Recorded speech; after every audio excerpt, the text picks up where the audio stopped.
Our next speaker is about to do, in fact, he's in the process of doing something pretty amazing.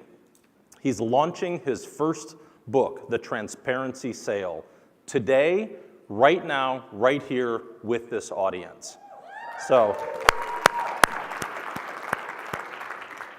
Todd Capone is an award-winning sales leader who's delivered stellar results for Power Reviews, a business here in town in Chicago, and ExactTarget, another huge brand that people are generally aware of that are now have IPO'd and have subsequently been acquired by Salesforce. Before Todd, just by the way, was like this highfalutin, super important, amazing leader. Todd and I actually worked about 15 or 20 years ago. I was the pre-sales guy, and Todd was the killer account executive doing windshield time around the Midwest, selling solutions, Hyperion solutions, once upon a time. So it is a certain degree of irony, but also a certain degree of pride to have the opportunity to spend some time on stage with him today. His new book and his talk today focus on how transparency and decision science will change the way we conduct sales engagements and convert today's buyers.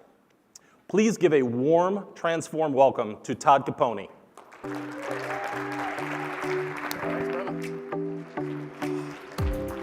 All right, hello. So as Jason said, I'm Todd Capone. It's amazing to look around and see so many sales enablers. Like when I was at ExactTarget, I was running a sales team, and our COO came up to me and said, like I used to own a sales training company way back when. And so our COO came up and said, Todd, will you run sales enablement for us, like build it from the ground up? We had maybe 200 sellers at the time. And I was like, well, sure, what's sales enablement? And so I went on this journey, and this again was 2010 and 2011, and sales enablement was just becoming a thing. I think if we had pulled every sales enablement person with that in their title into a room in the world, we might not fill this room. And where are we today? And so this book that I have coming out today called The Transparency is about this non-obvious evolution that's happening in the world of selling.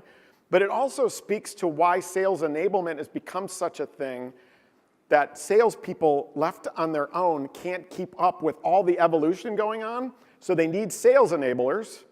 But sales enablers now can't keep up with all the evolution coming on, so you need each other. You need community, you need societies, you need books, you need all this content. And that's why I'm so excited to share the book, but to be a part of this and what Showpad's pulling together I think is really, really important for the future of sales. So let's talk evolution. So when we think about the beginning of time, so let's go back 1 billion years to when the caveman invented the wheel. First of all, the wheel wasn't that exciting. The guy who invented the fixed axle should be getting all the credit. But when they built that, sales began, right? So feature benefit. And feature benefit didn't change for like 1 billion years until 1924. Ford realized that their salespeople were the key to their success. I mean, they've got all these people building products and building cars, but salespeople are the ones that are actually leading the charge in messaging. So they came up with a methodology called the science of selling in 1924. And so they were the first ones to really journey on this sales methodology path. So the science of selling, if you've ever heard of it, what they did is they taught their salespeople to look at the size of the forehead of the buyer. And the larger the forehead, the greater the capacity to take on new ideas and to make purchases. So you can tell that that went really fantastically well. Again, nothing changed, still feature benefit. 1936 comes around, Dale Carnegie comes out with How to Win Friends and Influence People, really a relationship management one, but it really started this whole process of selling evolution. So here's the really interesting thing. So I'm such a nerd for sales philosophy and methodology. In November of 2017, so a year ago, HubSpot published an article that had the list of the highest ranked sales books of all time. Again, all time. And so I started looking at them. I was only had the patience to go through the first 20, but I was like, something's weird about these. So I started looking at the publish year of each one. What I found, out of 20, 5 of them were published between the year 1982 and 1985. The other 15, all in the last 10 years. So why would that happen? Well, let's take a look at the 1980s, so 1982 to 1985. If you think back and look at what they say the information age, if you look at Wikipedia, it says it started in the early 1970s. My theory is that sellers no longer were adding the value the way they used to because of this concept called the information age, which means that buyers could get at a lot more information than they used to. And so all these books came out from Brian Tracy and Miller Hyman. I remember my first job out of college getting trained on the Miller Hyman stuff with the big blue sheets. I don't know if anybody remembers those. But that was the foundation for selling until now, until the last 10 years. And what happened 10 years before the last 10 years?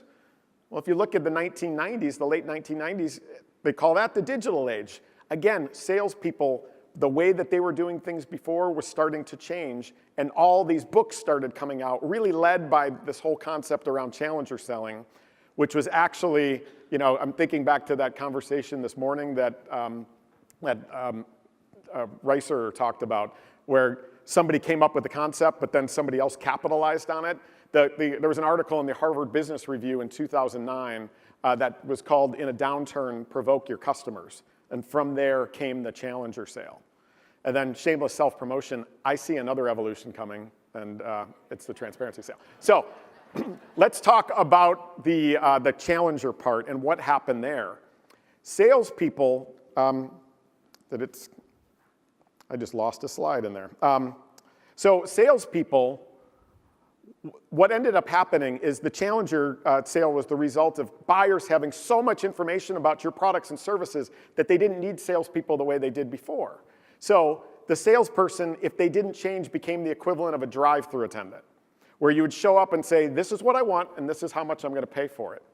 Think about that in terms of when you buy a car. You were all doing that probably 10 years ago. You wouldn't go into a car dealership and say, what do you got? How much do you want me to pay? You go in, and you are armed. And so those salespeople, a lot of them didn't change, but they were the equivalent of a drive-through attendant. But why doesn't drive-through attendant work? It's because we are, as buyers are really bad at diagnosing their own pain. Like think about our children where they bump something and they scream their head off. Is that an indicator of how injured they are? Well, our buyers, in so many cases, have a pain. They think they know what the problem is, but as sales professionals, we needed to be smarter than them. We needed to be educating them about what their problems really were and then again challenging them like a personal trainer would. Right? So if anybody's ever been to a personal trainer, you don't go into the personal trainer and say, man, I got to lose 5 pounds in the next 3 months. Here's $50. I'm going to go run on that treadmill and do a couple push-ups and be out of here.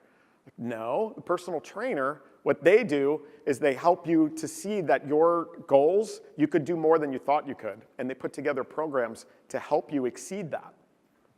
Well, here's the evolution that I see coming. And it's not AI. All right, so AI is definitely an evolution, but again, think about that 10-year lag that we talked about from the information age to the books of the 1980s, the digital age to the books of the 2005s and higher. AI, I think, is a little bit lagging in terms of how it's going to really change salespeople, but there's something happening before it. And that first thing is ratings and reviews. So a little over a year ago, I'm sitting on the couch with my daughter on a Saturday morning. She's got her iPad out, and she wants to download a princess game. So in the search bar, we put princess games. She's scrolling through those, and I'm on the TV looking through Netflix shows. In seriously, this was like 10 seconds, and I didn't know what the heck had happened. She was like, I want that game. I'm like, all right, I punch in the password, and then she's clicking on something with a little bunny on it in Netflix, and she's like, I want to watch that show. I'm like, what just happened? And she was like, the reviews. She's 6 years old. She couldn't read yet. But she is looking at reviews to inform her decisions and how she's going to spend her Saturday morning with her Princess app and the movie we were going to watch. Now think about it in your own world, right? You don't go to a restaurant in a new town without looking at reviews first, do you? The apps you download, even think about Uber drivers. Uber drivers are rating you. And again, shameless self-promotion, 4.9, if anybody noticed that. That's anybody beat that? So that's number one, right, is the fact that this preponderance of ratings and reviews on everything is everywhere. And if you don't think that's affecting the way sellers have to sell, I believe you're mistaken. And here's the point that really drove home the idea for the book. At Power Reviews, I was the chief revenue officer there, so everything from sales to post-sales. And we had done a research study with Northwestern University where they looked at products on a website. So let's say you're on Vineyard Vines or Crocs or Jet. You're looking at a product, you look at the review score.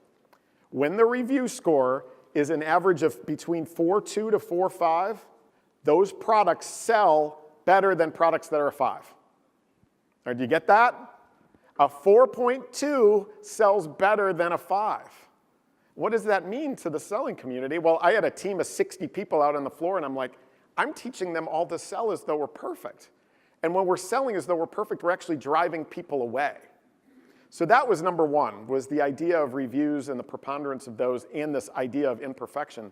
Idea number two, Tim talked about it a lot this morning, the advancements in the world of neuroscience. So I know like he went into it quite a bit this morning. I'm going to really dumb it down to you. There's two things about neuroscience that jump out to me that as sales enablement people to think about in the curriculum that you're all delivering. Number one is this idea that we all, like Tim talked about, make decisions with feeling and back it up with logic. So anybody want to yell it out? Who's this guy?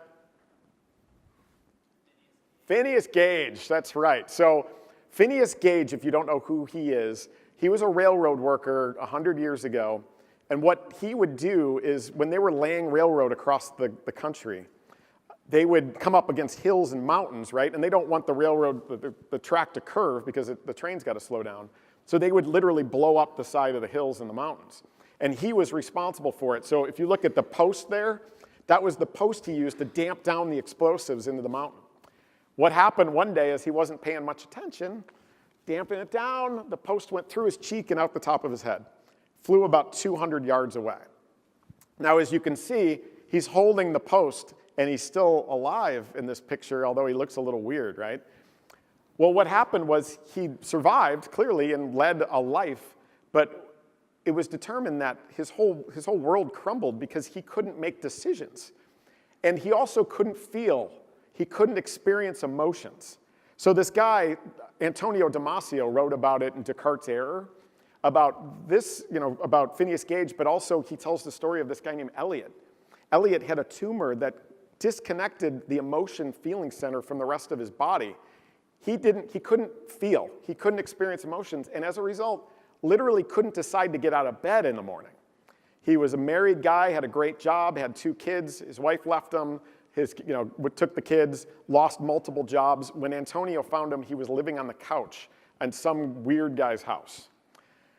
The point there being is that when we lead with logic in the way we present, so when we lead with data, imagine you're going into a consensus sale and you're leading with ROI and data and features and all that, you're actually polarizing people. Because those preconceived notions, when you lead with logic, it actually solidifies those. Think about that in a political realm. When you lead with emotion, think about that story this morning that Josh told about the burning of books.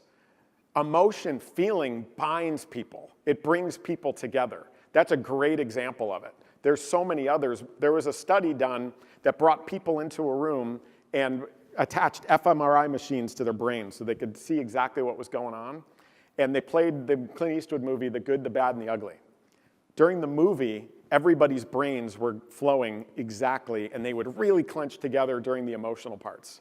That's what your goal is, and when you're teaching your salespeople, we've got to lead with emotion and feelings and paint a picture for people as to what their world's going to look like with your products and solutions. And if we're leading with logic and they come into a room with a preconceived notion, you're actually pushing them away. That's a really important one.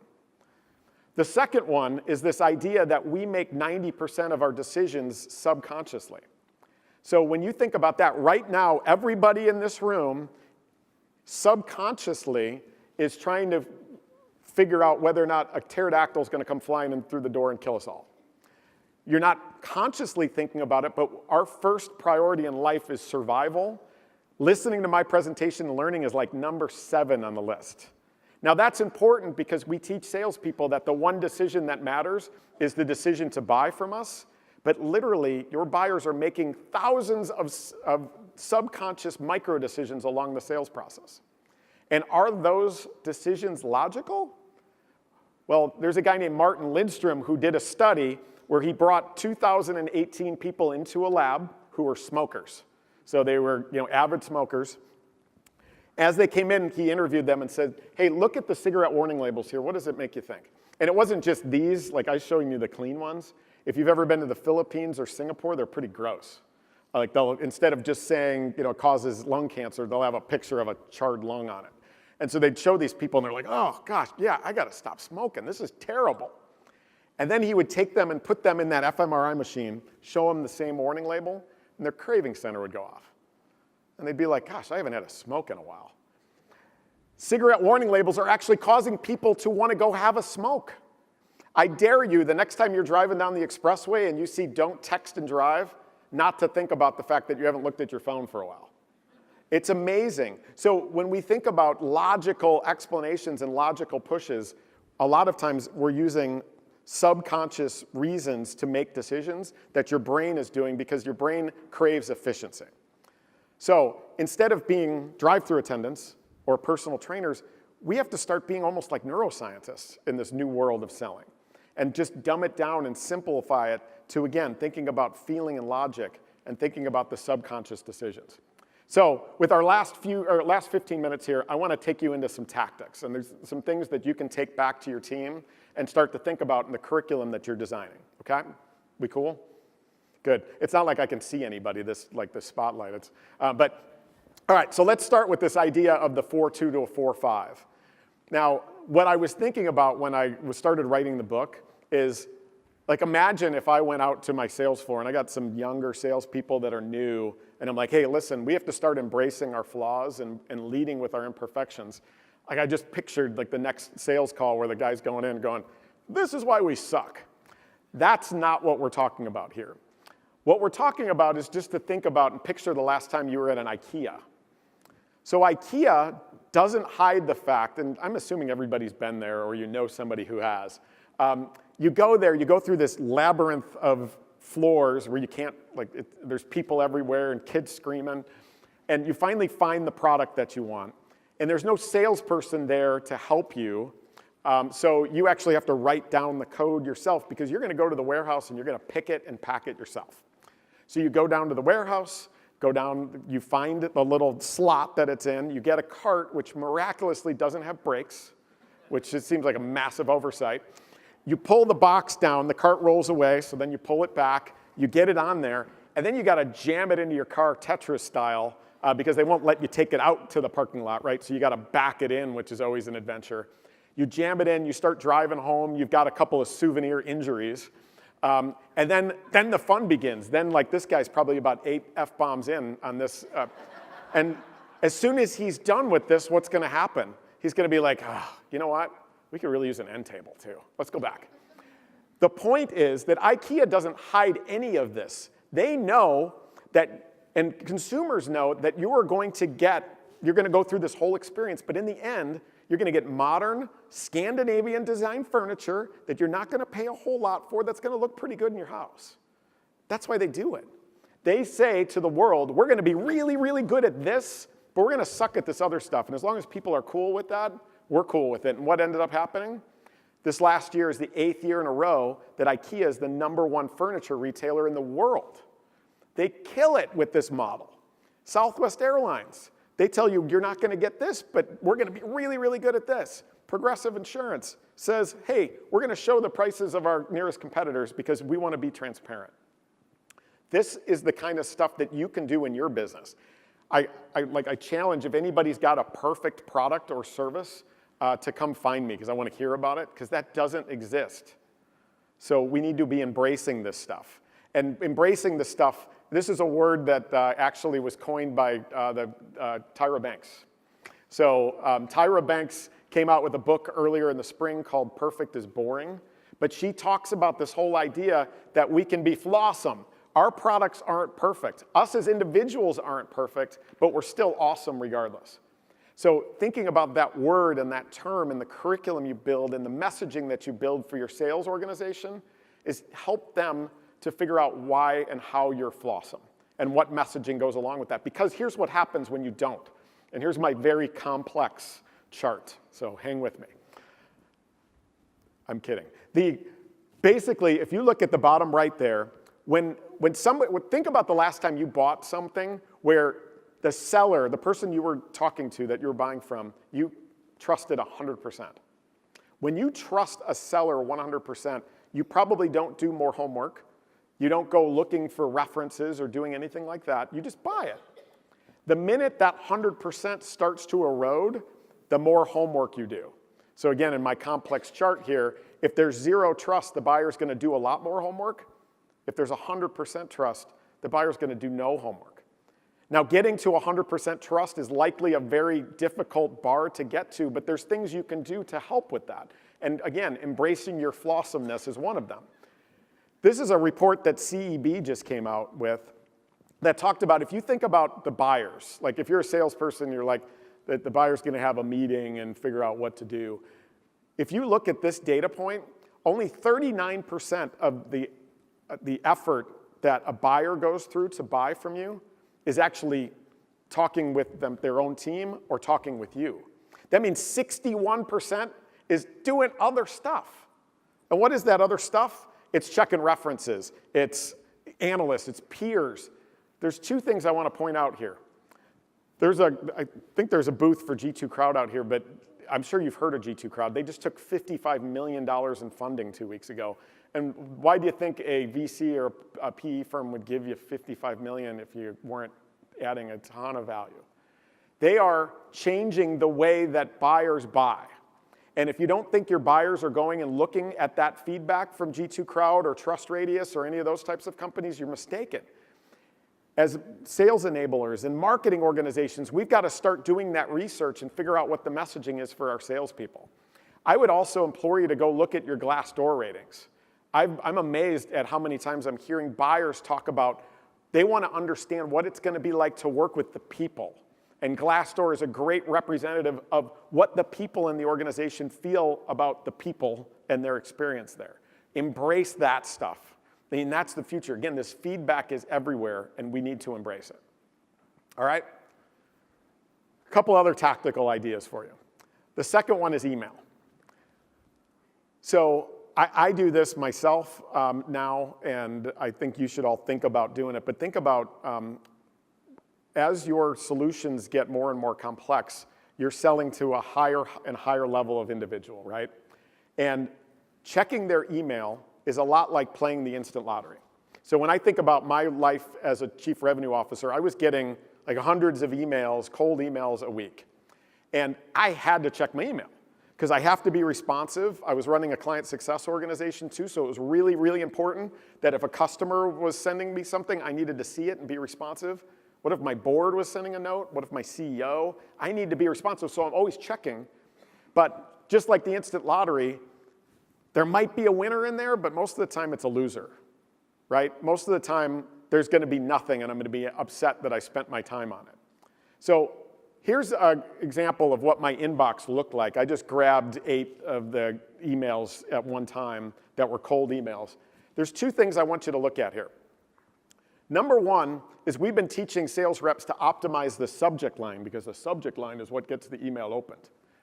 Well, I don't know about you, but every email interface that I know has a preview of the first 10 words now too, doesn't it? Why aren't we optimizing that? And the amazing thing is, this was the easiest screen grab I've ever done for anything because first of all, what do you see here? Well, the words I circled there are I wanted to, I wanted to, I wanted to. So coming from the salesperson. I don't care what you wanted to. I'm really busy right now. Tell me, give me something. Right? Good emails need to be personalized and valuable to the individual you're sending to because, again, it's like the instant lottery. There's so many there. There might be a winner, but those are immediate losers for me. I don't know about you. And then you've got these other ones where they just skipped over the word I and went right to just, like the one at the top, just checking. Thanks for leaving the I off, but you didn't quite get the point. And then these last couple here that really, really drive me nuts are I haven't heard from you in a while. I tried to reach out. Thanks for the reminder why I didn't open the email the last time. So when you think about the emails and when you're teaching your sales teams, the first thing is to get the I's and we's out of those first 10 words. Make your emails any email outreach personal and valuable to the individual, and make it show in those first 10 words. I've seen some really, really good examples. There's one company that just as a CRO was sending me a board template. Hey, I noticed you're a CEO, you could probably do board meetings. Here's a template that we've seen a lot of people use successfully. Huh, that was really helpful. They didn't try to sell. Another one sent me a SDR salary survey from the Chicago area as we were hiring a bunch of SDRs. I wanted to go do the research on my own. So once we decide that the email is valuable and we want to open it, our brains crave simplicity, all right? And when I open an email, or when any of you, and you see it reads like War and Peace, what do? Just like, God, that hurts.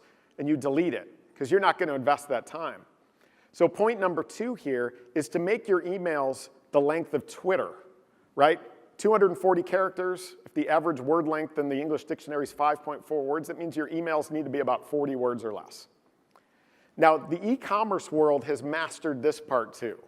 Remember that 4.2 to 4.5 idea where these e-commerce companies, they are the salesperson in these different buying situations, and they're revealing both the pros and the cons right there because they know a buyer needs it. Here's something else they do. So this is a shoe. On the left side is the actual, and then I blew it up.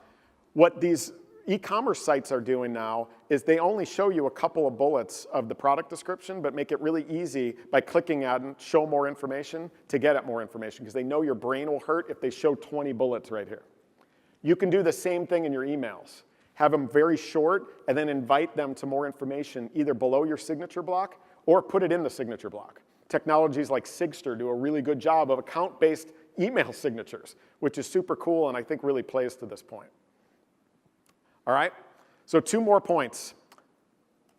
I want to talk about the concept of tribes, and this is always a funny one for me, but think about you and a buddy are in a town that you've never been in, and you're walking down the street, and you look on the left side of the street, and there's 2 restaurants. You're starving, so you're trying to decide what restaurant to go to. The restaurant on the left side looks pretty empty. Like you see maybe there's somebody in the window, there's somebody near the entry, but it looks pretty empty to me. The one on the right looks full, like there's a lot of activity, there's people in the window. Which one do you go to?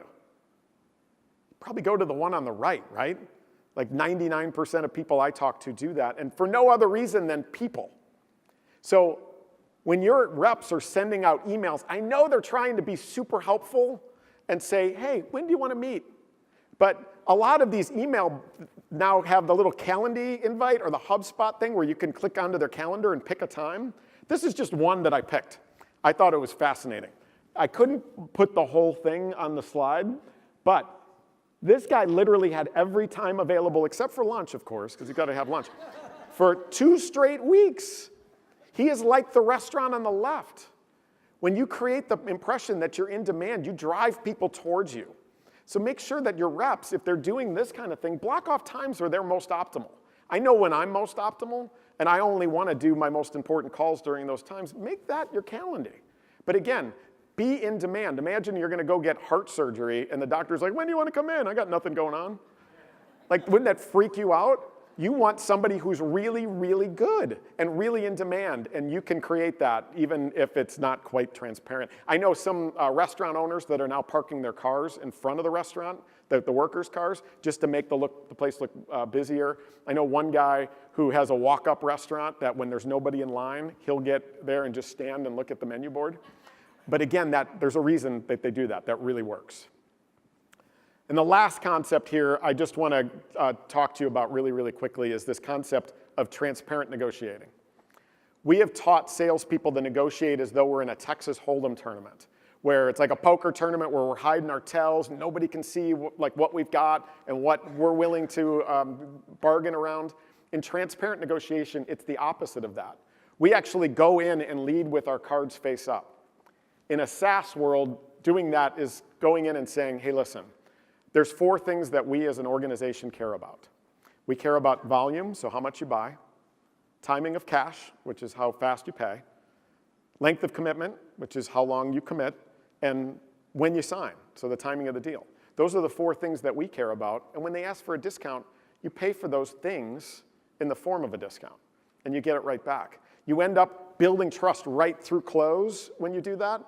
The customer feels in control. They love the certainty of it. And you end up with more valuable deals. Your reps won't be just giving away discounts anymore. That's transparent negotiation, and that's building trust right through the final. So those are just some of the concepts. Again, we're going to be giving out the book to all the attendees today during the happy hour, and I'm going to be doing something I never imagined I would be doing, which is signing autographs, which is really crazy. But I'm really excited to do it. The book is slightly imperfect, which is why if you go on Amazon right now, it's showing is sold out. The cover is transparent, which is super cool, but the inside flap is transparent too, and the inside's white, so you can't read it. So like that's one of the reasons they didn't ship as many right away. So the main launch is going to be happening in about a week, but you're going to be getting all this one, and I think it's pretty cool. So with that, start thinking about how you message and position your solutions as being between a 4.2 and a 4.5. Stop driving your reps to sell as though they're perfect. Think about that concept of making your buyer feel instead of leading with logic and loading them with ROI and data. And then think about the subconscious in every interaction, every email, every reach out, every conversation, every voicemail, every slide. The buyer is making a subconscious decision. So start to think about that.